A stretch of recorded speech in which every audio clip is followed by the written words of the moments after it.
Magandang araw! Alam niyo ba na may isang sikretong wika na nakatago lang sa paligid natin? Sa sining, sa kalikasan, at oo, kahit sa musika. Isang lengguwahe na hindi binubuo ng mga salita, kundi ng mga paulit-ulit na disenyo o patterns. Okay, pag-isipan natin to. Ano kaya ang koneksyon ng isang katutubong tela, isang sinaunang gusali, at eto na, ang balat ng isang ahas?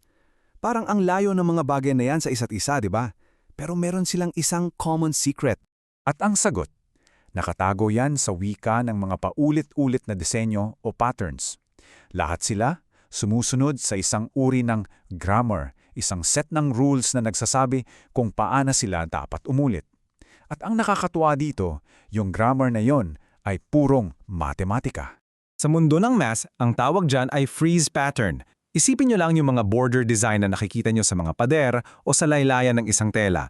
Ganun yun, isang disenyo na umuulit sa isang direksyon lang, kaliwa man o kanan ng walang katapusan. So para maintindihan natin itong mga patterns na to, kailangan nating alamin yung apat na pangunahing galaw o transformations. Ito yung parang mga alphabet ng secret language na to. Una, at ito yung pinaka-foundation sa lahat, ay ang translation. Simple lang to, parang slide lang. Inuusog mo lang yung design ng paulit-ulit sa isang direksyon na hindi nagbabago yung itsura niya. At take note, lahat ng freeze patterns meron nito. Sunod naman, reflection. O parang tumitingin ka lang sa salamin. Pwedeng pa-horizontal yung mirror na parang anino sa tubig o pwede rin pa-vertical na parang may salamin sa pagitan ng bawat design. Pangatlo, rotation. Specifically, a half-turn or 180-degree spin. Isipin mo, kinuha mo yung isang design tapos inikot mo ng patiurarik. Dapat, pagkatapos ng ikot, parehong-pareho pa rin ang itsura niya. At ang pangapat, medyo special to, glide reflection. Combination to ng slide at flip. Ang best example, yung mga yapak natin sa buhangin. Isang hakbang tapos yung kasunod ay parang mirror image ng nauna. Yan ang glide reflection. So ayun, apat na basic moves. Translation, reflection, rotation, at glide reflection. Ngayon, ito yung tanong. Ilang combinations kaya ang pwedeng mabuo mula sa apat na yan? Baka inisip nyo, ang dami. Pero, ang sagot, 7. 7 lang, hindi 8, hindi 10. Eksaktong 7 lang ang posibleng klase ng freeze pattern sa buong universe. Grabe no? Mula sa simpleng guhit sa papel hanggang sa mga grand design sa architecture, isa lang yan sa 7 na to. At ito na sila, ang ating 7 secret codes. Pinangalanan pa yan ng mathematician na si John Conway para mas madaling tandaan. Tingnan nyo, nagsisimula tayo sa pinakasimple, yung hop na puro translation lang. Tapos habang bumababa tayo sa listahan, nagiging mas komplikado hanggang sa makarating tayo sa spinning sidle na halo-halo na lahat. Bawat isa may sariling unique na fingerprint of symmetry.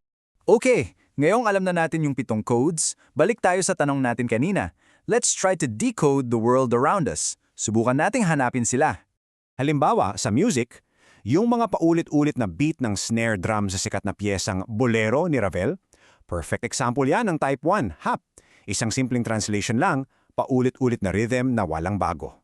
Ngayon, punta naman tayo sa sariling atin. Yung mga sobrang detalyadong disenyo sa ating tinalak weave na gawa ng mga tibuli, kadalasan, isa yung perfectong halimbawa ng spinning jump, isang complex pattern na may translation, 180-degree rotation, at parehong horizontal at vertical reflections. Ang galing, di ba? At dito na nagiging wild. Yung balat ng mountain adder snake, ganun din, isa ring spinning jump pattern na gawa mismo ng kalikasan. Isipin nyo yun, the exact same mathematical structure sa isang hinabing tela at sa kaliskis ng ahas. Mind-blowing, di ba? So ano nga ba ang common sa kanilang lahat?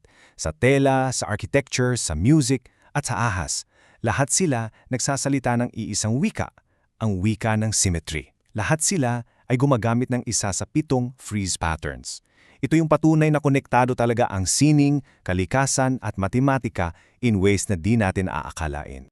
Okay, so ngayon, turn mo na. Ikaw naman ang magiging pattern spotter. Pwede bang i-classify ang kahit anong freeze pattern na makikita mo at hindi mo kailangan maging math genius para gawin to Promise! Ganito lang yan kasimple. Sundin mo lang tong 4 na yes or no na tanong na to in order. Unang tanong, may 180-degree rotation ba? Tapos, may horizontal reflection ba? Sa pagsagot mo sa mga tanong na yan, para ka ng detective na unti-unting nilulutas ang code ng pattern. So ngayon, alam mo na ang sekreto ng 7 freeze patterns. Oras na para buksan ang mga mata mo. Tumingin ka sa paligid, sa tile sa sahig, sa gate ng kapitbahay nyo, o kahit sa damit na suot mo. Hanapin mo yung mga secret codes na to.